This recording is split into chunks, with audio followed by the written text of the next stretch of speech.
right, welcome to the September Green Infrastructure Network Q3 meeting. We're so pleased to have you here today.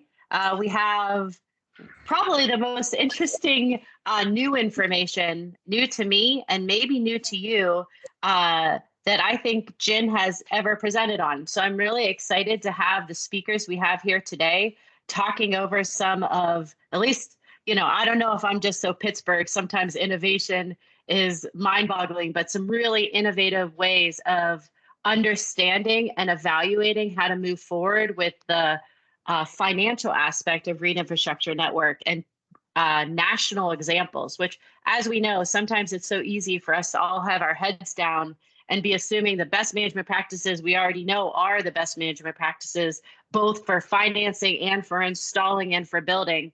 And today's workshop is really an opportunity for us to all be together and learn how some other places are getting it done in really unique ways. So without much further ado, we're going to jump right in. I do ask that if you are not speaking, that you have your mic on mute, please. I see most people are. You're welcome to leave your cameras on if you would like. It is also an option to turn them off. However you would like to do the virtual meeting is totally up to you. But I'd like to jump right in and introduce, we have 3 speakers today, and then we're going to have a facilitated discussion at the end. So overall, the logistics of the meeting are we're going to have kind of the local example of how this could be applied. Then we're going to go to our 2 speakers of these larger national examples of funding and progressive management ideas. And then we're going to come back, and I have some pre-developed questions that I think might be ways that we can start asking about how this is actually implementable in the city of Pittsburgh and the broader region and the Alcazan service region, how it's even out Allegheny County.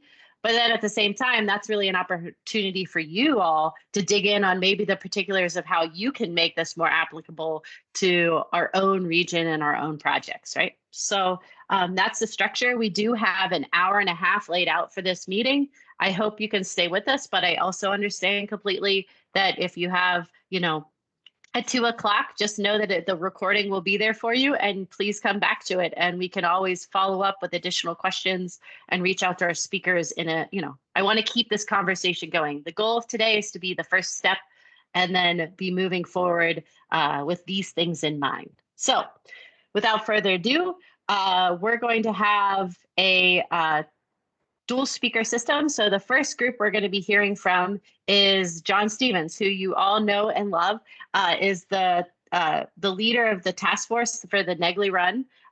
He has founded and been a member of multiple water organizations in the Pittsburgh region, and has also spoken at GIN in our last meeting. Following John, we're going to move on to Carolyn Cook. So she works for Water Now Alliance, which is a network of local water leaders advancing sustainable, affordable, equitable, and climate resilient water strategies in their communities. Water's Now initiative, called the Tap into Resilience, is something we're going to learn about today, and provides water leaders a nationwide tools and resources to scale their investments to sustainable strategies, expanding the water infrastructure to invest in an innovative water supply for stormwater and wastewater solutions.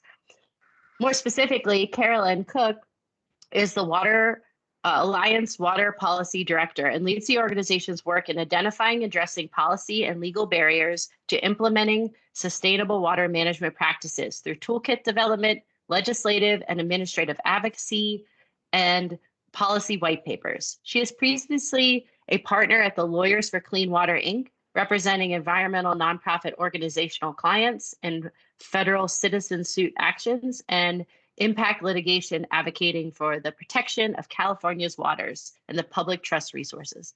Carolyn serves on the San Francisco League of Conservation Voters Board. She graduated with a BA in English and Public Policy from Duke University and a JD with honors from the Golden Gate University School of Law with a certificate in environmental law. So welcome to Carolyn. And then following Carolyn, we're going to have Lisa from the World Resources Institute. The World Resources Institute is partnering with the San Francisco Public Utilities Commission, encouraging Encourage Capital and Liquid Assets Project to design and pilot the Joint Benefits Authority. And she'll tell us all about that in her presentation. But Lisa is the Urban Water Infrastructure Manager at the World Resources Institute. As a landscape architect and urban planner, she's passionate about cities, designs, communities. She's responsible for developing and scaling financially innovative, environmentally sustainable municipal water management solutions in cities across the country. The goal of this work is to capture the co-benefits of urban greening by employing advanced capital planning and integrated project delivery that can attract new investment. For the last 20 years, Lisa's been designing, managing urban infrastructure projects in New York, St. Louis, Philadelphia, and the San Francisco Bay Area, and soon Pittsburgh. Lisa is committed to design that advances sustainability, involving meaningful public engagement, placemaking, and long-term viability from project concept through operation and maintenance. So I'd like to welcome all three of our speakers here today, and I will hand the meeting over to John, who will facilitate the Pittsburgh example of these concepts. Take it away, John. Thank you very much. And good afternoon, everyone. Thank you for the opportunity to share why now is the time that the Negley Run watershed needs to think broadly about financing and funding. Let's see if I will be quick in providing background on the Negley Run watershed so we can all learn from the experts that will be presenting after me. Obviously, the ideas to be shared can be applied in many watersheds in Western Pennsylvania. But Negley Run does have a unique convergence of legacy environmental problems, multiple plans for new investment, and residents receptive to new ideas. For me, it has been exciting to connect with our presenters today to brainstorm the potential innovative approaches for leveraging traditional sources of water infrastructure funding, and I look forward hopefully to having that discussion grow and get deeper. For the longest time, I have resisted answering the price tag question when asked about the sewer separation watershed vision for Negley Run. In my mind, everyone has a role to play in the transformation. It cannot be done by PWSA alone or Public Works alone or the stormwater fee alone. It's got to take an all hands on deck approach, and we were way too early in the visioning process to haggle over something like cost. But some pragmatism has finally come to the fore, and a price tag goal is coming together. Keep in mind, it is really only my number based on intuition and indirect experience and some great professional guidance, but it is not based on rigorous engineering and estimating yet. But with a number, a financing plan can be patched together that includes multiple sources and multiple approaches and becomes the financial all hands on deck approach for urban watershed and community transformation. Let me quickly remind us all how we got to where we are in Negley Run watershed. The watershed is the single largest CSO in the Alcosan system at the river. And it includes two municipalities. A little bit of it is Penn Hills, which provides sort of an interesting intermunicipal regional aspect to the project. And it does include 9 city neighborhoods with a lot of different community visions and development needs. And I don't have to tell this group about the issues that with flooding and the tragedies and the safety and health risks that come with the different type of flooding that is increasingly being experienced as the climate change creates bigger and more intense storms for us. My involvement with the Negley Run watershed began a number of years ago with the Living Waters of Larimer project, an artist-led project working with the Larimer community, which was working hard in envisioning a sustainable net zero vision for the neighborhood. But the important aspect of the project for me was that we started to really work together to rethink water's role in the community from a waste to rush away to a resource that the community can work with and to really enhance that community. As the work progressed, we started to focus a little bit more on what watershed infrastructure would be needed if Larimer were to achieve its net zero water objectives. A feasibility study proposed a surface conveyance to the Allegheny River, lovingly called Little Negley Run, since it's not really a daylighting as much as conveying on the stormwater on the surface. And obviously, for that conveyance to work, stormwater would need to be captured within the communities, kept separate from the sewage, and conveyed to the Little Negley Run surface conveyance. So we proposed sort of a microshed design model, which is an interest, a good way of integrating community needs, homeowner needs, with capturing stormwater and conveying it to on the surface. In the middle of last decade, there were some plans that enabled or encouraged these types of stormwater management ideas, but those plans never quite got over the edge to implementation and official status. But the PWSA Green First Plan and the City Resilience Office Watershed Restoration Accelerator Project still have very viable ideas that could be perfected as a stormwater program plan is developed over the next year by PWSA and the city. Hence the need for more dialogues like the one we're having today. There were a couple of early implementation projects around the Negley Run watershed associated with separation in the Negley Run watershed. Liberty Green and River Roots in the Larimer neighborhood is a very pleasing, pleasant park that's been developed. And there's also been a lot of engineering and planning analysis at the mouth of Negley Run to sort of tackle that very complex engineering challenge. And there are also site-specific stormwater separation projects in Point Breeze and Homewood and elsewhere throughout the watershed. So things are definitely happening. But the challenge is, of course, is how to convey that or coordinate that within a systems vision.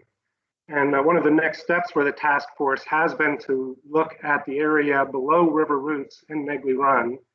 We call it the Little Negley Run at Larimer Park, Zone B, in this area right here. And also just to start to think about how do we start to put together an implementation framework for the Negley Run conveyance and the watershed system as a whole. And that's where we really start getting challenges. This is almost all of this is publicly owned, but there's a lot of different agencies involved, from PennDOT to the parks to whatever the VA, hospital, city agreement is over here. So there's a lot of different moving agencies that need to be coordinated to enable this stormwater conveyance vision. This is part of this very draft framework, just starting to lay out sort of what agencies are involved. And mind you, this is just for that area at Little Negley Run in this conveyance, but clearly you can accelerate this or throughout the whole watershed. And don't read this, the point being here that there is a lot of different agencies and a lot of different tasks, and sort of the coordination of this process is quite a challenge.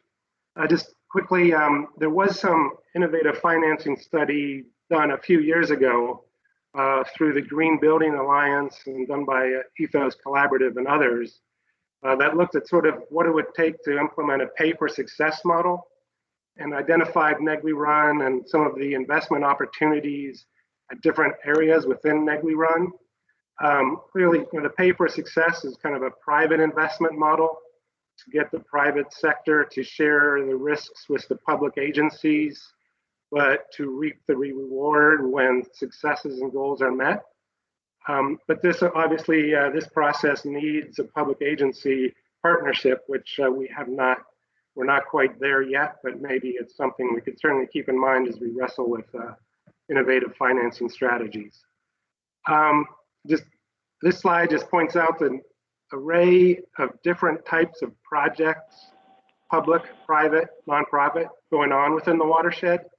And I would argue that possibly each one of these projects could have a pay for success element to it if that type of model was integrated within a larger financing strategy.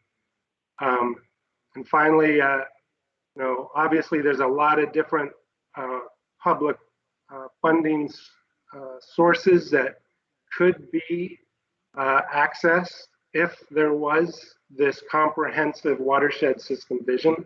So going back to what I said about, clearly this is not a one agency initiative. If you really want to implement this broad watershed system strategy, it takes all hands on deck and all agencies collaborating and contributing within the realms of their mission to see this type of stormwater separation strategy come to fruition.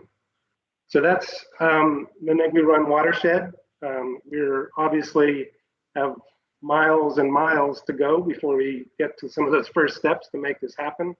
But I look forward to learning now from the experts to share some ideas about how we could bring different ideas and resources to bear in Pittsburgh.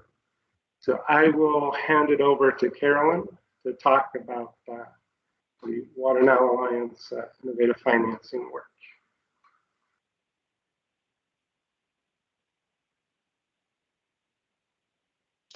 Carolyn, you're on mute.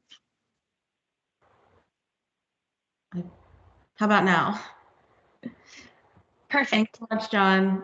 I'm a Microsoft Teams novice, so you'll have to bear with me on I'm a Zoom expert, but Teams novice. So thank you again, John, for that introduction, Annie. As Annie mentioned, I'm Caroline Cook from the Water Now Alliance, and I'm just going to talk for a few minutes about how communities can make large-scale investments in green stormwater infrastructure by using municipal bonds or other forms of debt that I think John had some of those options on his list.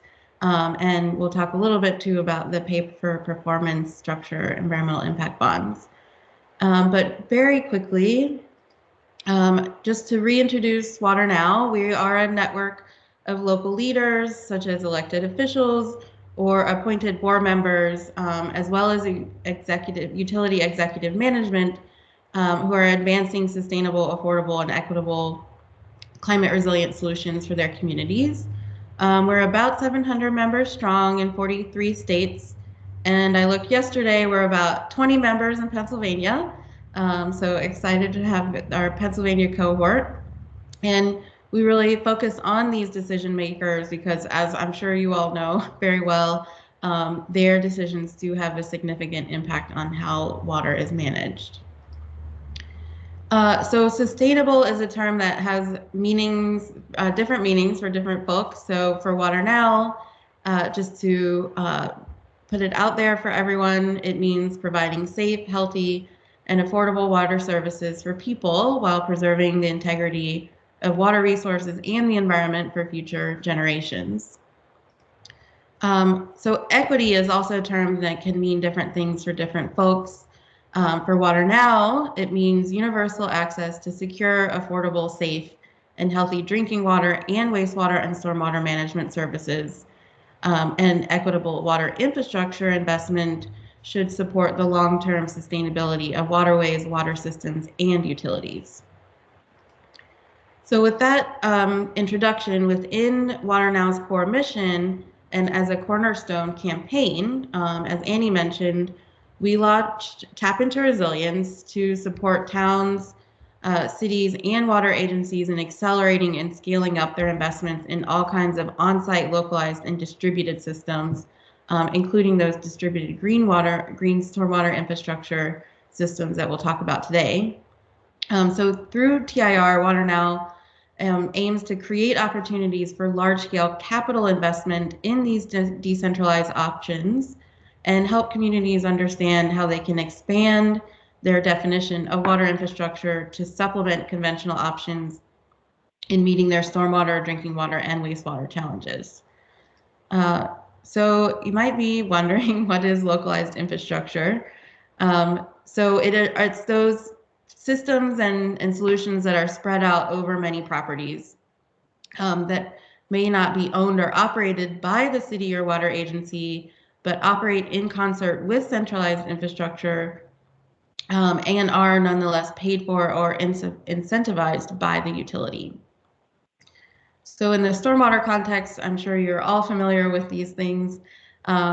these are the strategies that manage rain where it falls, like green roofs, green streets, permeable pavement, rainwater harvesting, bioswales, just to name a few. I'm sure you are very familiar with these.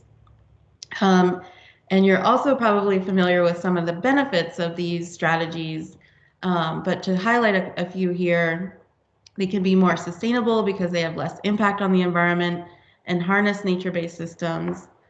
They help build climate resilience by adding capacity to existing systems and accessing stormwater capture benefits of properties throughout a community, including private property. They can be less expensive and less time intensive to implement than building centralized systems. Because they're distributed, they can also provide multiple community benefits like green space and reduced heat island effect, and they can advance social equity in disproportionately impacted communities and protecting public health.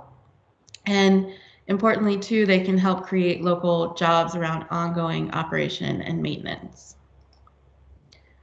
So these decentralized systems are long-term investments that can serve the same functions as traditional water infrastructure in that they help manage stormwater, support a reliable water supply, and can provide water treatment.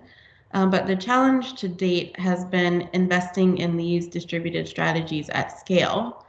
And one of the main barriers to getting to scale has been the view that cities and utilities can only use annual revenues to fund distributed infrastructure investments. But the good news, and what I'm here to talk about today, is that there are ways that you can capitalize investments in distributed green infrastructure. Two options. One is to use a standard accounting approach and acquire some sort of control or ownership right in the distributed infrastructure project through an easement or a contract, or by using an entirely alternative approach and treating distributed infrastructure investments through what is called the regulated operations accounting. So I'll give a quick snapshot of these two ways to capitalize investments in green infrastructure.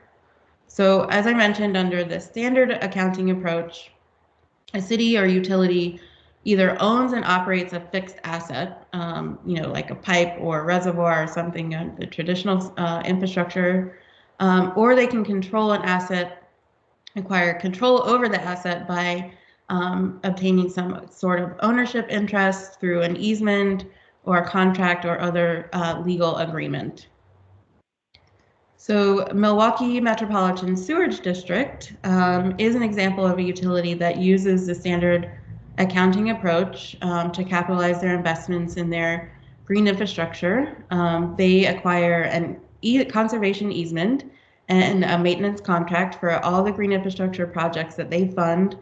And this helps them meet their regional plan and goal of capturing 740 million gallons of stormwater per storm with green infrastructure.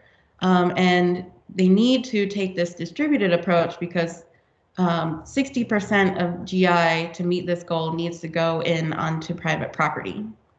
And so MMSC also recently issued a green bond to finance $20 million using, again, the standard accounting approach to build community-based green infrastructure through its new Fresh Coast Protection Partnership.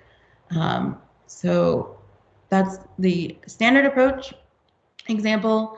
And as a complete alternative to this, we've got regulated operations accounting, which allows cities and utilities to capitalize these investments in distributed green infrastructure without obtaining ownership or control over the project. So instead, the asset is the promise to repay the debt. And to use this approach, the agencies must have a governing board empowered to set rates. They have to be able to set the rate to recover the cost of the program, and it needs to be reasonably likely that the rates will in fact cover those costs. So virtually all public utilities in cities are going to be able to meet these criteria. And this approach, which is casually or colloquially known as GASB 62, has been around for about 30 years. But in May 2018, the Governmental Accounting Standards Board, GASB, did issue new guidance clarification under Statement 62 that public utilities can use this approach for capitalizing distributed infrastructure investments. There's no requirement to obtain ownership. And so this includes ability to capitalize consumer incentive programs so that you're using debt to finance rebates or grants or other types of financial incentives to get those investments on private property. So as an example, Seattle Public Utilities and King County in Washington State use the GASB 62 regulated operations approach to finance their RainWise grant and rebate program to help meet their goal to capture 700 million gallons of stormwater runoff per year using green infrastructure. So far through this financing approach, they've issued nearly 2,000 rebates for an average of about $4,000 per rebate. And the RainWise projects as of 2020, end of 2020, capture 16,500 gallons of stormwater every year. So why are we talking about debt financing? These are long-term investments that provide long-term benefits, and in order to bring them to scale, cities and utilities will need to access capital markets to finance them, just as they would any other multi-year capital project like deep tunnels or reservoirs or pipelines, those more conventional options. So there's also several benefits to debt financing. It's practical. You wouldn't necessarily, some folks might, but most folks will not buy a house with cash. So because it is a large investment. So similarly, you can debt finance green infrastructure. It matches the cost of the program with the benefits by paying for the costs over time because the benefits also accrue over time. So this is a really important concept in accounting, the matching concept. Debt financing also provides generational equity by ensuring that the future ratepayers that enjoy those long-term benefits are also sharing in the cost of those investments. And debt can be affordable, especially now with historically low interest rates, and prevents the need for significant rate increases in order to get those upfront investments that are needed to get to scale by spreading the cost over time. So that was a lot. You're probably thinking, I am not an accountant. How am I supposed to understand how this really works? But that is exactly why WaterNow developed the Tap into Resilience Toolkit, which is meant to be a one-stop shop to everything water managers might need to debt finance decentralized water infrastructure investments that I've been talking about. So in general, the toolkit includes 6 main categories of information, which are the online modules, success stories, downloads of practical resources and example materials, explanatory videos, a searchable resource library, and what we call the Ask an Expert feature, where you can connect with a panel of accounting and financing experts to ask the specific questions. So I'll just highlight a few of these resources quickly. So I mentioned already how WaterNow defines equity, but putting those ideas into action does take intentionality and sometimes expanded thinking about stakeholders and engagement among a lot of other issues. So that's why the toolkit includes an equity module, which currently includes an overview of what equitable localized infrastructure is, types of equity-focused programs, such as grants or direct installs versus rebates, examples of communities implementing equity-focused distributed programs like Phoenix's rate design and Westminster, Colorado's direct install for multifamily housing, and as well as steps for building equitable projects and programs, which really starts by digging into and understanding community disparities. So each of these sections also includes links to detailed resources and tools. And we are working to expand this. So if you have examples or questions you'd like to ask, please feel free to reach out. Next is the toolkit's success stories and case studies of cities that are already using green infrastructure and other distributed strategies to meet their water management challenges.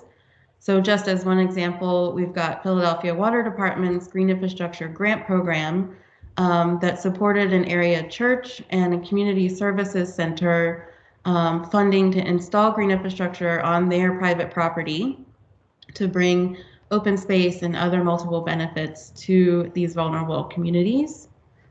Then to help understand more complex topics like environmental impact bonds or how you debt finance decentralized solutions, we've got explanatory videos. And these impact bonds are follow the model that John mentioned around the pay for performance financing. And then we've got our resource library that provides a quick reference guide to everything that's in the toolkit, but also has additional resources about everything localized infrastructure. And then last but not least, we have our expert panel and our Ask an Expert portal, which is just this easy online form that you can use to submit your questions to our panel of financing, tax, accounting, and legal experts to ask your community specific questions about how you might be able to capitalize investments in green infrastructure for your community. So I really encourage you all to use that resource and reach out to those experts. So that's it for me. For now, I'm happy to answer any questions, and I will turn it over to Lisa. Thank you, Carolyn and John and Annie. I am going to just pop open my screen. And while you're doing that, I don't see any questions in the chat, but I just want to remind everyone that if you have a question that you want to throw in there, our speakers are obviously logged into the meeting. So now that Carolyn isn't not presenting any longer, if you have a specific question, you're welcome to throw it in there. But if you're willing to stay after both presentations, we'll have specific questions that we've already, thought up between John and I and the speakers about what to ask. But also use the chat as much as needed. But take it away, Lisa. Thanks, Annie. Well, good afternoon. Again, my name is Lisa Beyer, and I work for the World Resources Institute, which is a research-based nonprofit organization that focuses on putting kind of big ideas into practice at the intersection of human and environmental health and well-being. I'm excited to speak to you today about our work on the Joint Benefits Authority. And as the Urban Water Infrastructure Manager, I support both the Natural Infrastructure and the Cities for Forests initiatives at WRI, and they are really focused on scaling investments in nature-based solutions, to support people, the planet, and our livelihoods. One of the ways we make progress is with the Cities for Forests network of more than 70 global cities that are all committed to promoting forests and green infrastructure at 3 levels: the inner or the urban forest in cities, the nearby or our watershed forests that provide both recreation but also healthy water supply, as well as the faraway forests that are out of sight but play a really important role in mitigating the planet's climate. And as part of that inner forest effort, as Annie had mentioned earlier, WRI is partnering with the San Francisco Public Utility Commission, Encourage Capital, which is a social investment firm, and the Liquid Assets Project, which is a consortium of partners that were focused on advancing water sustainability ideas in the West. And this was all focused on designing and piloting what we're calling the Joint Benefits Authority, or JBA. The idea here is to create a new way for delivering public infrastructure to make a kind of more resilient but also just public realm allowing cities to think kind of holistically about infrastructure investments in neighborhoods with the goal of spending taxpayer and ratepayer dollars more efficiently and effectively in partnership with the people that are actually paying for those investments. So we're very fortunate to take this, to work on this project with generous funding from the Kresge Foundation, Spring Point Partners, as well as the Moore Foundation. So what are we trying to solve here? I think we are all familiar, and John did already talk a lot about this, but with our kind of challenges and project drivers in terms of facing climate change, right? We've got intense storms, more inland flooding, sea level rise, more kind of coastal flooding, as well as health and safety issues that come about because of our heat island effect and poor air quality. And we know that these are, impacting the most vulnerable and underserved communities. In addition to these climate challenges, there are so many governance and financing challenges that cities really struggle with in delivering, affordable, equitable, and quality public services. And it kind of boils down to the siloed efforts of city departments, as well as kind of the rising cost of construction and a difficulty around securing maintenance dollars, particularly for projects that are using landscape infrastructure and urban forestry. So we know these are big problems and they require kind of big and collaborative solutions. So even though many of our cities are aligned, right? They have these shared goals of ensuring public health and safety, community well-being, and environmental stewardship, all while exhibiting, good governance. Even though we're trying, it's not always working. And cities are really struggling to maintain the current assets and deliver equitable and quality public services. Often agencies are fighting for limited resources, and there's not a lot of incentive to work together. So these inefficiencies, occur because of these siloed departments, which each have independent project management, funding, and schedules. So city departments really need direction and they need authority to consider a bigger picture, right? Cross-departmental and multi-purpose projects beyond their own mission and mandates, especially now, with budget deficits around COVID-19's impact. The importance of using those resources that we have more efficiently is critical. So this is really where the Joint Benefits Authority comes in. Business as usual in current practices for public infrastructure, each agency is focused on solving the challenges that are around their mission, right? Transit is addressing high injury network corridors with, and you can see these in red here, they're using signing and striping to improve safety. Schools have to keep kids safe and the facilities safe, so they're doing building upgrades. Utilities are managing stormwater in neighborhoods, and so they're upsizing pipes. And parks are providing recreation, so they're having to manage drainage for fields and play courts. Each agency is sort of committing, right, to funding these individual mission and mandates, and they have these sort of single purpose projects. In the JBA model, the idea is to take a look at all of these challenges as one project and bring the team together under this single authority so that you can sort of holistically begin to capture benefits and bring in more partners. Instead of signing and striping, resources are pooled and you end up with complete and green streets, but that are also safe routes to school and managing stormwater and improved safety with lighting. And instead of upsizing pipes, instead we can bring that surface water to the surface and do creek daylighting that not only provides sort of the stormwater management benefit, but also walking and biking paths and air quality improvements, as well as biodiversity. And if we can think about schools of the future, right? So we incorporate not just the building, but also the schoolyards and really create amenities for communities. The idea is that this would then really attract, these multi-purpose projects could attract additional dollars from foundations, philanthropy, but also state grants, federal dollars, and maybe even in the insurance companies.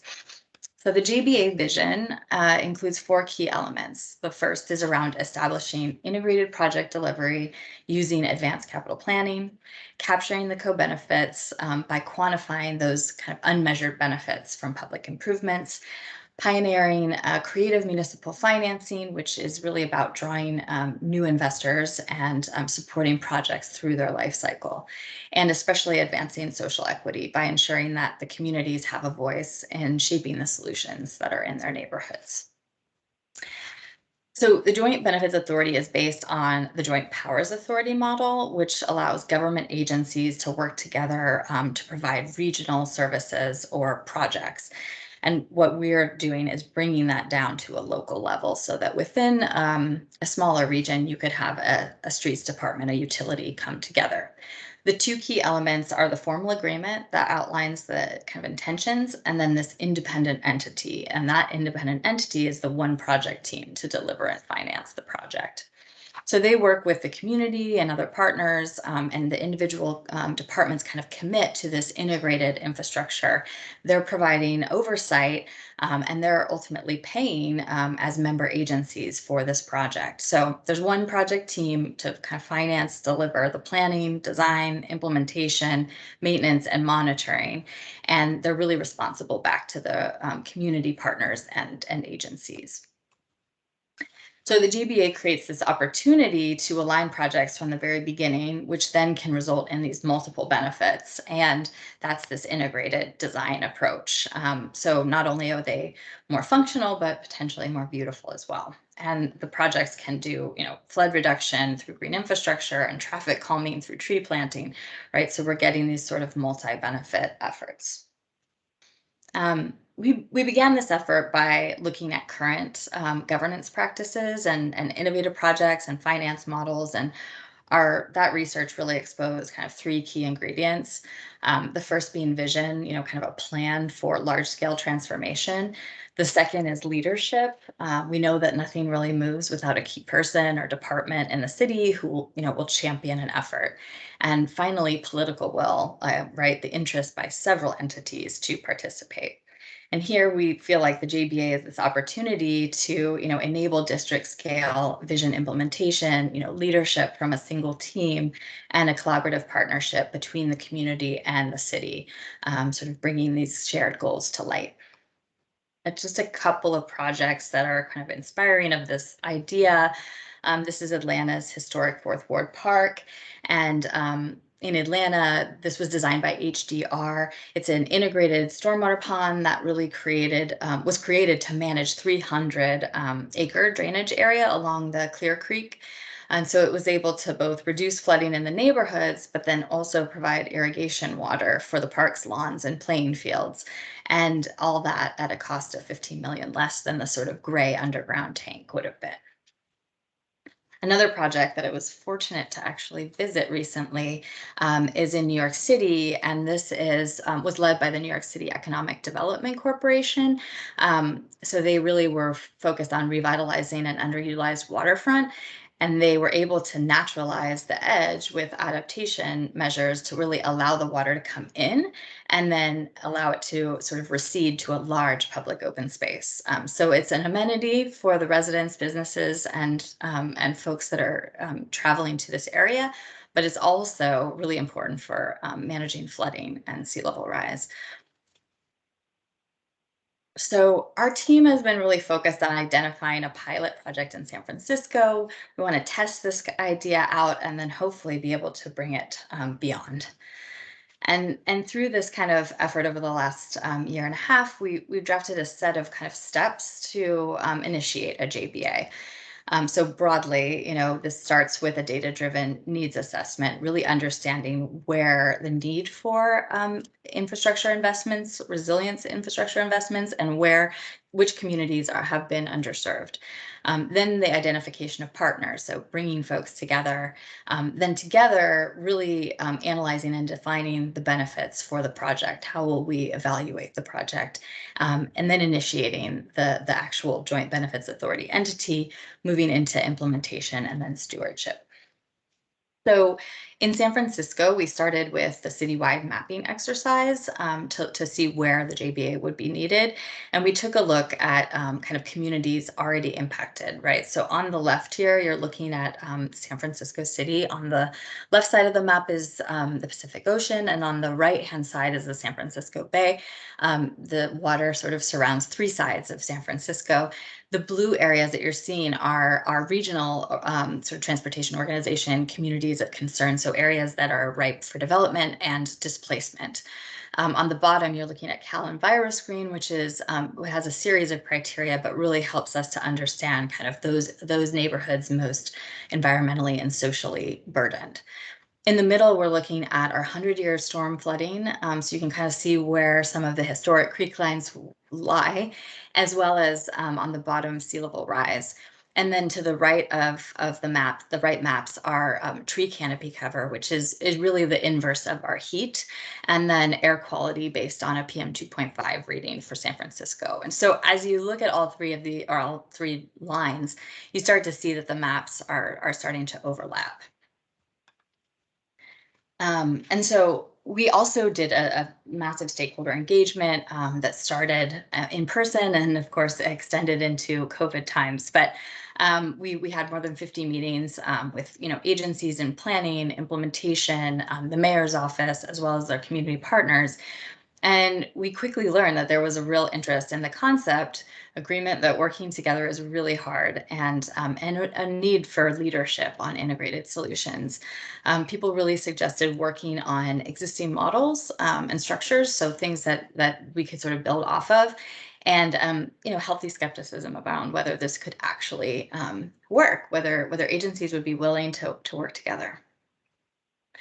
So our early evaluation of benefits and the role that different agencies play in sort of planning and implementing has identified a number of interesting gaps between our desired outcomes. So this table is showing you on the top, community health and well-being, environmental stewardship, and effective government desired outcomes. And then based on the missions and mandates for each of these agencies, kind of where the missions align with those desired outcomes.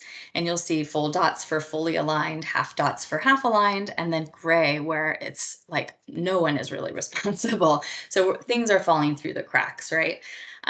So if we look at outcomes around parks, forestry, and green infrastructure, there are so many departments, right, that play a role in planning, implementing, and managing, including the planning department, parks, utilities, urban forestry, public works. So while each has a piece of the responsibility, they're in different hands and there isn't a single vision. And so separate jurisdiction and funding, means that the resulting green spaces, corridors, and natural lands aren't necessarily coordinated or able to take advantage of the full benefits, right, of the parks, trees, and stormwater management that brought to scale would really help to address climate impacts. We think the JBA is something that could support these cities and communities in addressing these gaps, advancing civic agency, cross-disciplinary investments to maximize benefits, but also using natural systems to achieve, physical, mental, and ecosystem health.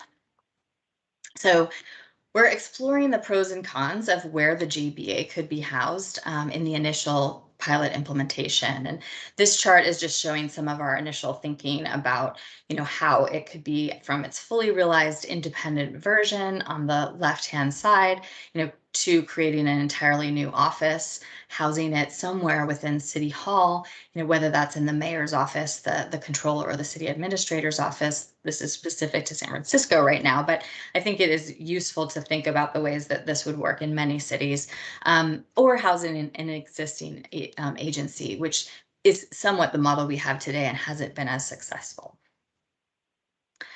And really the goal of pooling resources, to build efficiency and amplify these benefits is new, and it will really require a new way of kind of how the GBA will account for the benefits. So, in the early stages, we're discussing the best approach, and we'll be refining through this pilot process. So I just wanted to close with kind of the next steps of our work. We know this is big problems, and they really require a different type of solution. Additionally, governments haven't necessarily budgeted for the types of investments that are needed for resilience, right? We didn't anticipate this in the previous years, nor did our tax systems, appreciate it. So we're really excited about the potential for nature-based solutions that can kind of cross jurisdictional boundaries and use these pooled resources to address a lot of these challenges. And the Joint Benefits Authority, our goal will be that it can elevate the community as a partner, kind of shift the framework from coordination to collaboration and allow for joint funding.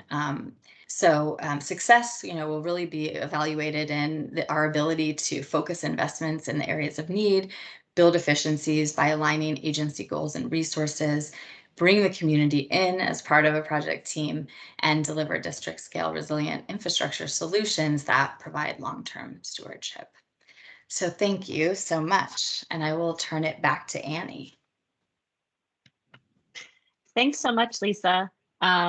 I really appreciate all the things you shared with us between you and Caroline. So they're going to stop sharing screen. You're welcome now to turn on your camera.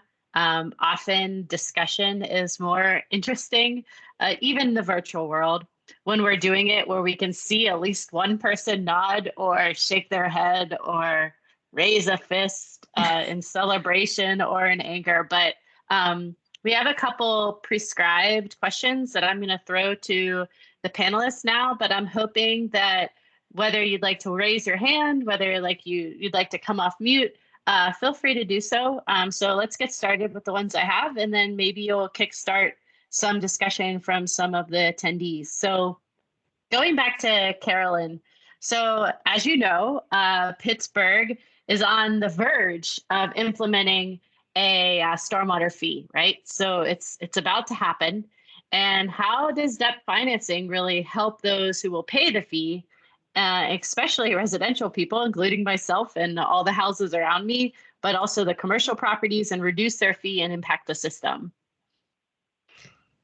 Yeah, so we talked about, using this debt financing approach to help incentivize property owners, both residential and commercial property owners, to install green infrastructure on their property to reduce the impact on the system. And if I understand Pittsburgh's fee, it's a impervious equivalent unit based fee, so runoff based. So we've seen in other communities where grant and rebate structures incentivize installation of green infrastructure on private property. They're then reducing their runoff, and in exchange get a credit or fee reduction on their stormwater fee. This is probably familiar to everyone as a concept, but the key on the debt financing piece is that it treats those investments as a capital investment and ensures that the utility can spend a significant amount of money on those incentives, including through direct installation. So you're not requiring a reimbursement or waiting, 6 weeks for a check in the mail from the utility, but you can, through a grant program, capture those properties and incentivize them that might not otherwise be able to participate in a rebate program because of the upfront cost to installing the green infrastructure and then waiting for that reimbursement. So treating it as a capital investment by debt financing it can expand the program to more property owners and allow them to take advantage of that credit on their fee where they might not otherwise. If it's a annual operating budget, it's very limited, based on the revenue every year. So again, shifting it to the capital budget can help expand and scale those programs and reach more folks that want to reduce their stormwater fee, but might not otherwise be if it were funded on an annual basis. Yeah, no, and I also want to talk a little bit about silo breaking. If you start thinking about what Carolyn is talking about from the perspective that right now, outside of the city of Pittsburgh, you have a whole bunch of municipalities who are going to be dealing with their MS4 requirements in order to meet their PRP permits, which we're all due in 2023. Oh my, that's so soon. And those individual municipalities are going to be saying, how can we properly remove stormwater from our systems? And when you know the majority of that stormwater is coming from private property, how can you start to provide incentives to those landowners that they can then prevent the pollution? And then layer on top of that, the brand new regulations that are passing right at this exact second in municipalities across the region to understand source flow reduction for their consent order agreements, and how can they start to have, both gray and green solutions, and how can that be a win-win for the municipalities in achieving those source flow reductions that are going to be required by regulation in the next 5 years through multiple different installations across those private properties. So Carolyn, like I said, I invited you today because I'm very inspired by this, because I see it as breaking across the regulatory aspects of everything that we work on here. So I don't see any follow-up questions to that, even though I feel like all of us should have a million, because that is such an interesting concept of the idea of not only viewing it from the fee perspective, but also from the anyway. So, but then, sure, someone's that regulatory. Yes. Well, I'll follow up maybe is yes. Having that regulatory driver is really helpful from a motivation perspective, but it's also really helpful in having conversations with your finance team, bond counsel, and your tax attorneys who are going to be involved in this process, because it helps make the case that these things are capital investments, they're long-term infrastructure, they're required by your MS4 permit, so I should be treating them as capital. And we talk with folks a lot about how to build that case when they want to take this approach. And it is very new. Finance teams, and especially bond counsel and your CFO, are going to have a lot of questions, but pointing to those types of things, regulatory drivers, all of the plans and ideas that John pointed out for the Negley Run that identify green infrastructure as the solutions to these challenges will go a long way in helping make that case. Yeah, I just wanted to throw out an idea, and you tell me if this is ridiculous, but you were mentioned, if there's a way in Negley Run watershed, there's a lot of vacant lots and a lot of low capital property owners, including nonprofits, churches. If there was a way you could, maybe this is a social investing opportunity package, some type of fund that would help those churches and institutions build green infrastructure, but then that would help them capture some of the stormwater incentives. Is there any reason why something like that, a third-party funder, prevent a distributed bond system to be set up? No, and then that's the exact example that we see in Philadelphia, that they give those commercial, institutional, and industrial facilities, including churches, grants to install green infrastructure on site. Philadelphia realizes the benefit of that because it keeps stormwater out of their combined system.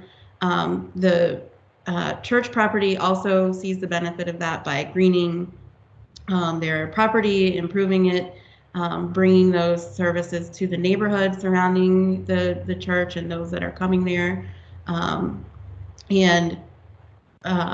Yeah, there's no reason why you couldn't debt finance those investments.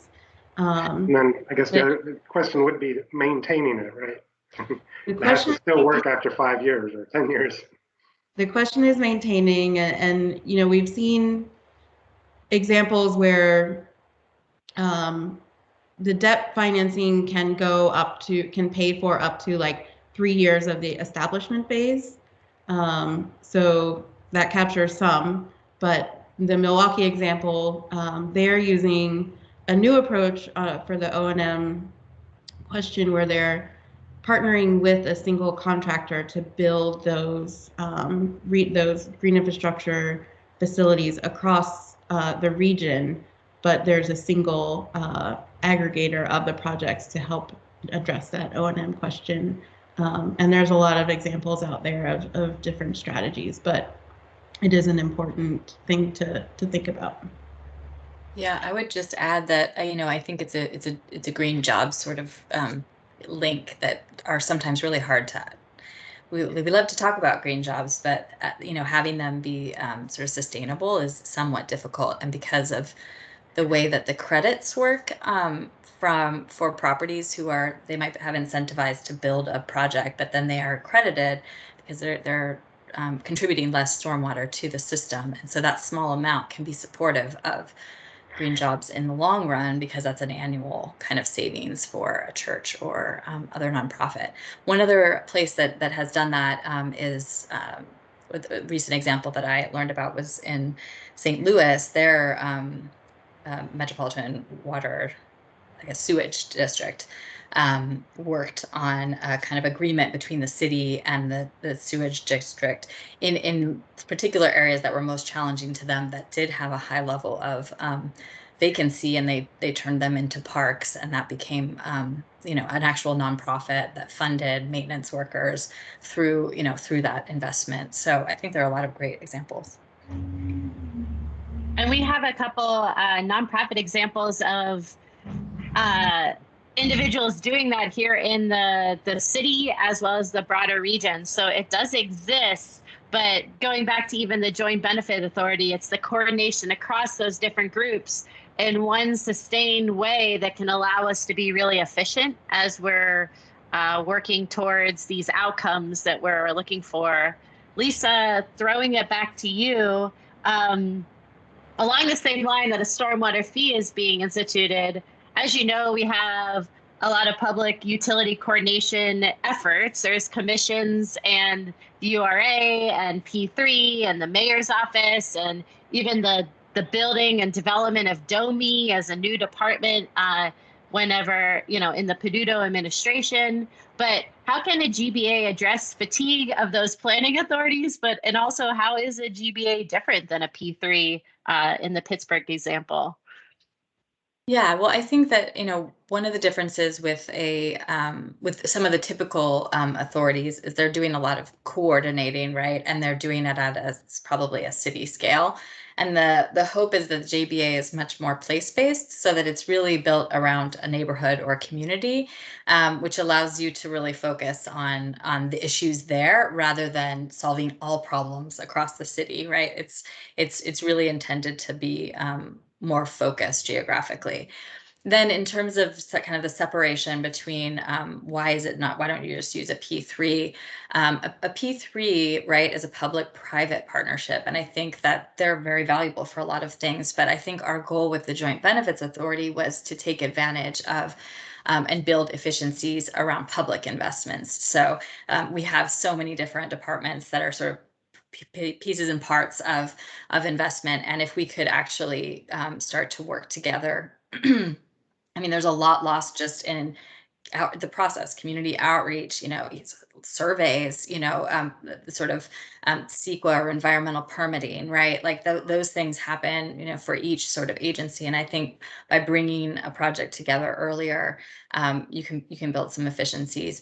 But I think that a P3, and that's a lot of times the public-private partnership actually pulls our resources towards kind of, you know, business districts or development areas. And what we're hoping to address is that sort of inequality of public investments with our tax dollars and ratepayer dollars, and ensure that, you know, those are spread out for all communities and sort of, I don't know, rebalance where those investments go. And you know, city governments are smart. They're leveraging their dollars to get more, right? That's why they're working with public-private partnerships. They make sense. They make a lot of sense. But I do think that there's some losers there. You know, a lot of certain neighborhoods lose out because they're not attractive to developers. And so how do we actually funnel, you know, kind of efficient and effective dollars there? So that's the hope with the Joint Benefits Authority. Yeah, no, I like the idea of looking at things from a bigger, but not necessarily the whole city perspective. And of course, as a watershed professional, what I hear you say is looking at it from the watershed perspective. I was just in a meeting yesterday where we were having a multi-municipal partnership across multiple municipalities within a single sewer shed, discussing how we were going to meet the consent order agreements, regionalization, and some of the other regulations that they're under. And we were celebrating the fact that a similar multi-municipal partnership along a watershed just a shout out to 3 Rivers Wet Weather. We had a very successful grow application through Baldwin Township for a multi-municipal partnership. And it's this perspective from the watershed. I admit that's not necessarily going to the Joint Benefits Authority level, but it's certainly when you have the fragmentation that historically has been a a blockade to coordination, even the idea that we're moving now into municipalities functioning under the idea of watersheds, and the idea that now it's really easy for us to start seeing, well, what is within that watershed. I really appreciated the mapping you showed about San Francisco, how they started evaluating that. There's some really cool examples of that. Our very own Upstream Pittsburgh has an equity study where they started evaluating those kind of human health aspects for the mapping, but on top of it is how are they investing as an organization? And so it's there. It's just the idea of building upon that in a way that's successful for Negley Run, but also my very own where I live in 4 Mile Run, as PWSA makes $1 million investment there in the future. What does that look like, and how will we move forward? Will be really interesting. So I can throw out another question. I'm happy. Does anyone else see anything in the chat? Does anyone want to come off mute and ask an individual question they may have had? You all are being very quiet. I assume it's because you're actively calling our mayor and no, just and telling them that we want to work immediately to form these things on a uniform level across the region. But going back to Carolyn, so the idea that investing in newer technologies and scaling investments for existing conservation program always requires that close engagement between the conservation staff and the utility finance teams. So for those who have not had that kind of strong working relationship with their finance folks before, what are good ways for us to start having that conversation and start supporting localized infrastructure projects? Yeah, I think it's a lot of what I mentioned already, of getting in front of them what your drivers are, and that you really view this green infrastructure as essential to supplementing and extending the capacity of the centralized systems that they're used to debt financing and capitalizing those investments all the time. They know how this works, but applying it to these distributed strategies will be very new for them. So helping them understand and talking with them about the substance of the importance of these green infrastructure investments to their overall system and the benefits that they provide to the system is going to be really important to them, and bringing them into those conversations early so that they can come along with you along the way to getting to that capitalizing and shifting those to the capital budgets. Something that's also an overlap on the substantive questions is the useful life and the need for O&M and just how long these things last, which are also important to the finance team from a debt financing perspective. So having conversations about what you view as the useful life of the bioswales and the neighborhood scale green infrastructure that you want to pay for, so that your bond counsel can understand this is a long-term investment, which is going to be key to making that connection for the capital investment. But just to note there, when you're using a regulated operations approach, the useful life is important, but it doesn't impact the capitalization the same way that it would under a traditional approach, because the asset is the promise to repay and not the actual physical pipe or tunnel or whatever it might be. So useful life is important, and they need to know that these things have a long-term benefit to the system. But if you're using regulated operations, not as essential to match the useful life to the life of the bond. Sometimes we'll hear, well, bioswales can't last 30 years, which is probably true, but you can still issue a 30-year bond to pay for bioswales because that asset is the promise to pay, not the actual bioswale you're putting on your front lawn, Annie, to keep stormwater out of the system. Yeah, no, and it brings up a interesting question of, if green infrastructure, let's say, Jen, we finally announced we're past the demonstration phase. We're starting to put a lot of green infrastructure in the Pittsburgh region. But I would say, is there a rain garden in our region that is 30 years old? Have we seen what is the viable lifespan of our green infrastructure? Have we, it's almost like, we're learning about science as we go through the COVID-19 pandemic. What is the lifespan of some of these technologies that we only started putting in the ground in the last 10 to 15 years? It will be interesting, and it will require us to really evaluate BMPs for what they are as best management practices.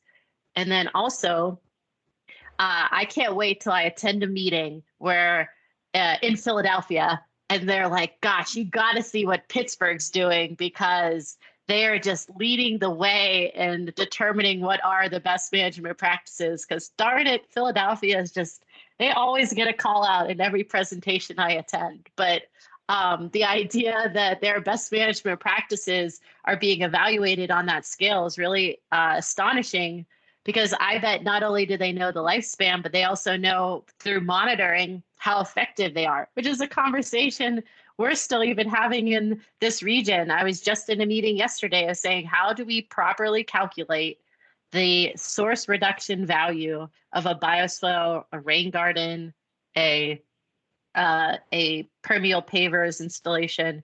We're even just getting to that stormwater codes and stormwater fees discussion now. So not that I'm pessimistic, I guess those efforts should make me optimistic that we're going to start having the discussion about longevity. And also, I hope bioswales last for forever, because they're the nature-based systems. But it'll be interesting to even learn that and understand that. And a lot of the grants we get to pay for them say they have to be in the ground for 20 years. And so is that the lifespan we start using as just the default? So I still don't see any questions in the chat, and I understand that maybe everyone's just feeling a little quiet today. I have a few more questions that I can throw out. I just saw a comment come through, so let me see what it says.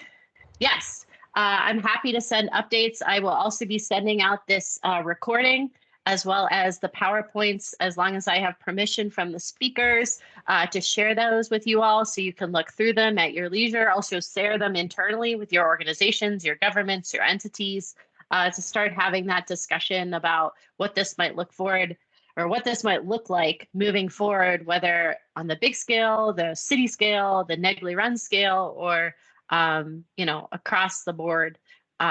Those will be shared.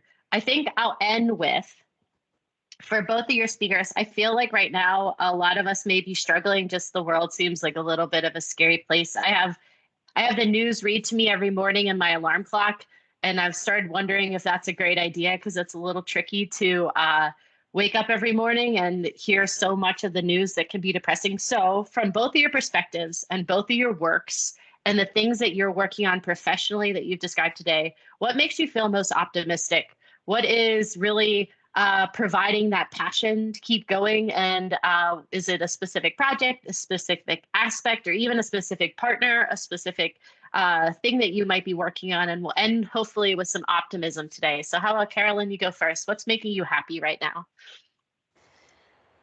Well, I have to say, it not to be cheesy, but it really is conversations like this, because we work a lot on figuring out some proposed solutions, and I love Lisa's JBA and the overlap with the debt financing idea, but it's not doing anything if we're just in a vacuum. So talking to everyone about this, and I recently looked back on the last couple of years and how many folks I've talked to about this, and I think it's like 80 presentations or more so far. So just continuing that and answering people's questions and working directly with communities to make these things a reality. We're working with a community here in California, San Mateo County, as well as Eugene, Oregon, and then 2 communities in Wisconsin, Green Bay and Sheboygan, to really dig into these things and make debt financing a possibility for them. And so that is also really exciting, in seeing some of this coming to be reality. So looking forward to doing more of that as well, and maybe in Pittsburgh in the near future. What about you, Lisa? Yeah, that is such a great question, because I think I definitely go on the up and down in terms of my hope and sort of looking forward to success. But I've been working on green infrastructure a little more than 10 years, 15 years. And so, I mean, I remember when people just were like glazed over, right? When you would say the word green infrastructure, and now, all the way to the top of the White House, I think they're using these types of terms. So it's in this country, it's really exciting to see the growth of just understanding, even though we're still sort of pushing the uphill battle, right, with the big rock to get these changes. But I was just in New York City at New York City Climate Week, and I saw a movie called Youth Unstoppable. And I think I'm really encouraged by sort of where our youth are pushing leadership right now. And I feel hopeful that they, over the past 15 years, they've definitely become more educated. And so I think there's just a lot of I don't know, savviness in our youth in terms of what they want and how to get there. And I think that's always where I've been like, we know it works. Like, why are we still arguing about whether green infrastructure works? It works. It does its job. We've really been using it for long enough that we know. But it seems like the how, right? And that's what excites me about the Joint Benefits Authority, and how it's been embraced, I think, in a lot of different places. So I'm very hopeful that we'll be successful as we kind of push forward in this early pilot, with the city of San Francisco. And whatever we learn, hopefully it'll push us in a better direction to actually make these things work. Because I do think that we have to work together. Like that's the way to the future. So I'm hopefully we'll be able to have more tools to do that. Awesome. What about you, John? What makes you optimistic? It doesn't even have to be a local example, but if you got one, give it to us. Well, I just very much enjoy working with communities and residents to sort of rediscover their neighborhood. And I think looking at green infrastructure and stormwater as in this new way, or as a surface conveyance, makes people appreciate the woods and the greenery and of their neighborhood, and makes them care about what previously they thought were just vacant lots. And Negley Run is blessed with a lot of urban forests and interesting pathways, and I think I'm looking forward to exploring more of those woods with the residents of the Negley Run. And the same holds true for other watersheds in the Pittsburgh area. I love our greenery, and I love investigating it with other folks. So. No, there's definitely an ambiance. That's what I'll use that word, to an urban forest. I've really been enjoying exploring the Hazelwood Greenway. And it's almost like viewing just a different type of forest and a different status with, and the invasives, and whether or not those have just taken it. What does an invasive forest look like? But at the same time, appreciating it, that phrase that nature isn't elsewhere, nature is here. So my backyard is nature. The Greenway and Negley Run is nature, and letting people see that within just a few feet of their home, they're already within the environment we're hoping to protect and understand. So we did get a question in the chat box. So this is to you, Lisa, and then maybe I don't see any more. We'll end on this. So can you talk more about the role of the GBAs in long-term maintenance, and particularly in underserved communities? Yeah, well, I think, one of our goals is that because this will be kind of an authority, that we can protect those kind of maintenance dollars in a different way, because they can be assigned to sort of the financing and funding stream of this particular entity, which is really hard, I think, in each sort of individual agency. As emergencies come up, things get pulled. And so we see this as an opportunity to really protect those long-term funds for maintenance.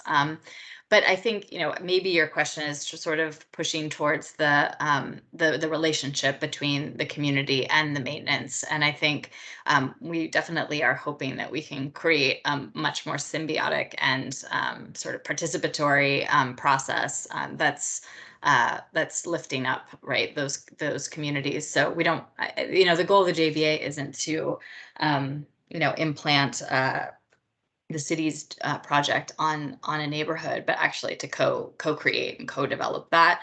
And we also hope to co-create and co-develop the process of their relationship into the JVA over the long run. That I see as stewardship of our nature place, our sort of our personal nature is so critical. Annie, I totally resonate with that statement. And so it's our hope to help that happen more efficiently and effectively. Youth in particular is such a key to that, sort of engaging at a very young age, at school age. Most of the time I see kids teaching their parents about, the protection of our ecosystems and our natural environments. And so we're hoping that can be a really integrated process. Awesome. Well, I sincerely appreciate. So thank you, Lisa. Thank you, Caroline. Thank you, John.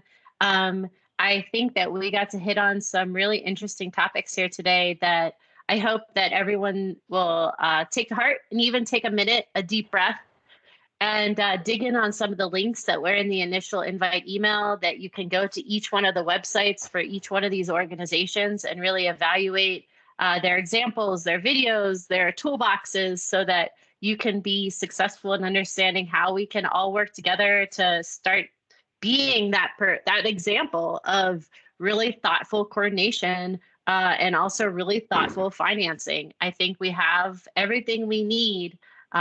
We just are on the path, and this is, just the beginning of that discussion. So I want to thank everyone for attending. The recording will be sent out along with the presentation. Thank you, speakers, and I hope everyone has a really beautiful day. And go find your little nature for me today. And yeah, have a great day. Thanks. Thank you.